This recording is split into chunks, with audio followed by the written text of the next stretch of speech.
what we're seeing is actually a very advanced, and as you say, psychological operation whereby in the Swifties, along with how the same way that Travis Kelce is pushing the vaccine on everybody, he's become a vaccine shill, she is going to shill for Biden, and she is going to turn her massive, and to be fair, it is an extremely massive fan base for Biden. Hey everyone, I'm Gabe Sanchez, and welcome back to another episode of What Was That? Taylor Swift was just named the 2023 Time Person of the Year, and now Republicans are in a full-blown meltdown trying to attack her. They're claiming that she's part of a vast liberal conspiracy to get people to vote Democrat.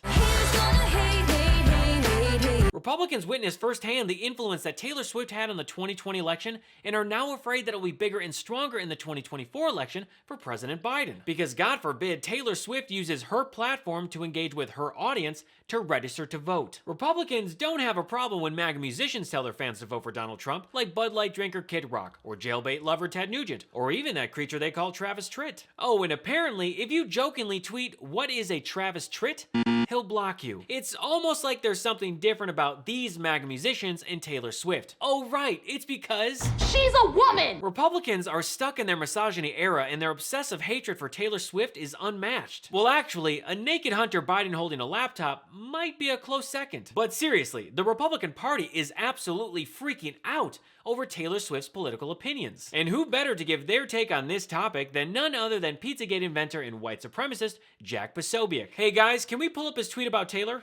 Oh, that's right, he blocked me because I debunked his conspiracies in real time during one of his live streams. I thought Republicans love free speech. Guess I'll just have to use a different account then. The Taylor Swift girl boss psyop has been fully activated. From her hand-selected vaccine shill boyfriend, to her dink lifestyle, to her upcoming 2024 voter registration for Democrats on abortion rights, it's all coming. Posobiec was so triggered by Swift that he posted again, linking a video of Taylor Swift talking about her frustrations with Marsha Blackburn's conservative voting record. It really is a big deal. She votes against fair pay for women. She votes against the reauthorization of the Violence Against Women Act, which is just basically protecting us from domestic abuse and stalking.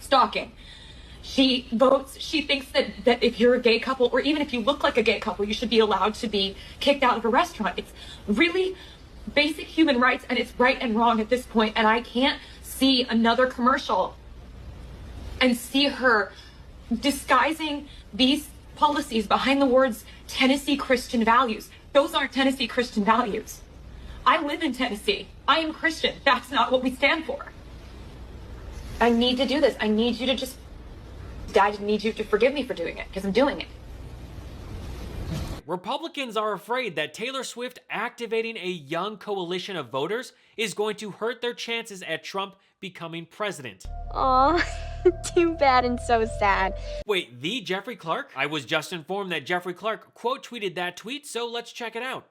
Oh man, I totally forgot. Clark blocked me too after I mocked him for the feds catching him with his pants down. Actually, he never had any pants on to begin with, so I don't know why he's so triggered. Whatever, man. If you don't want people to make fun of you, then don't try to illegally overturn an election. One more reason to see how the Republican Party's outrage over Taylor Swift's involvement in politics is actually coming from a place of fear. Republicans need to wake up and smell the coffee because there is a whole generation of new voters who are pro-democracy and actively engaged in politics. And speaking of coffee, you can level up your cup of joe with today's sponsor, AeroPress. Coffee can be great, but we often settle for average coffee at home, at the office, or on the road. It takes too long to brew and doesn't come close to tasting like what the best baristas can make. With AeroPress, you can finally enjoy a cup of coffee that is super easy to make and completely unique in flavor. A little French press, a little espresso, and a little pour over, all in one uniquely delicious cup. AeroPress is like a French press, only better. It's the only press that uses a patented 3-in-1 brew technology combining the best of several brew methods into one portable device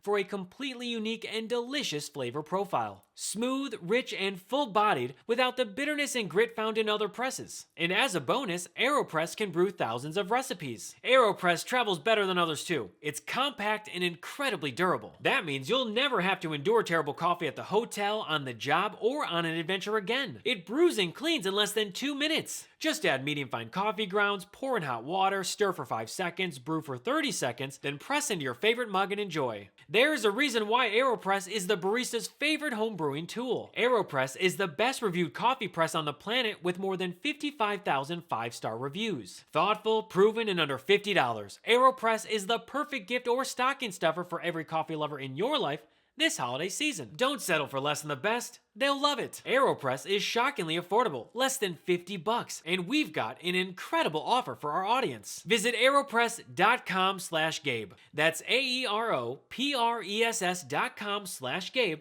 to save up to 20%. That's aeropress.com/Gabe to save up to 20%. It's time to ditch the drive-thrus, toss the French press, and say yes to better mornings fueled by better coffee. AeroPress ships to the USA and over 60 countries around the world, and we thank AeroPress for sponsoring our show. Another former Trump official who tweeted about Taylor Swift is Nosferatu body double Stephen Miller. What's happening with Taylor Swift is not organic. No, what's not organic is whatever Monsanto Chia Pet experiment is growing on Stephen Miller's head. And then there's Joey Manarino, another self-proclaimed alpha male, who said that Time only made Taylor Swift the person of the year so they could help Joe Biden get elected in 2024. Joey Manarino's name sounds like something a child would think of, and unlike his last name might imply, he is nowhere close to being a man. Believe me when I say that he is the last person that should ever be attacking a successful singer like Taylor Swift, especially since little Joey can't even sing himself. 'Cause I would hate to see someone like you turn cold over liar. I believe I am not alone when I say that karaoke performance was bullshit. And just look at how he desperately tries to attack Taylor Swift's appearance and then claim that she's giving off trans vibes. Joey, my guy, just chill. She's not gonna you, so move on already, because this whole bullying your playground crush act is getting really pathetic. Joey is just another insecure boy trying to tear down a successful woman who has accomplished more than he ever will. And speaking of accomplishments, MAGA supporters don't think that Taylor deserves Person of the Year. Well, I'm glad they think that, because I have a class just for them. Taylornomics 101. By the end of Taylor's Eras Tour, she added $4.6 billion to the US economy in 2023. She sold a record 2 million concert tickets in a day. She's one of the youngest female billionaires. The Federal Reserve credits her for economic growth. She had the first concert to gross over $1 billion, and her movie release was AMC's highest ticket sale. In addition to the Eras Tour, Beyoncé's Renaissance World Tour gave the US economy a $4.5 billion boost. That's a figure comparable to the economic impact of the 2008 Olympics on Beijing. And keep in mind, these tours were crucial for many cities not able to do film industry work during the strikes this year. These two strong, independent, and successful women created more jobs in a few months than any Republican lawmaker has this year. So to all the triggered and misogynistic Republican men out there, let us not forget this important lesson from Beyonce. Who run the world, girls? Well, that's all for me today. Thanks so much for watching, and feel free to follow me at I am Gabe Sanchez. If you liked today's episode and want to support me and the work that I do, you can join my personal Patreon and pick your tier to unlock exclusive content and perks not available to the public. You can subscribe today at patreon.com/I am Gabe Sanchez. So until next episode, I'm Gabe Sanchez, and this has been What Was That?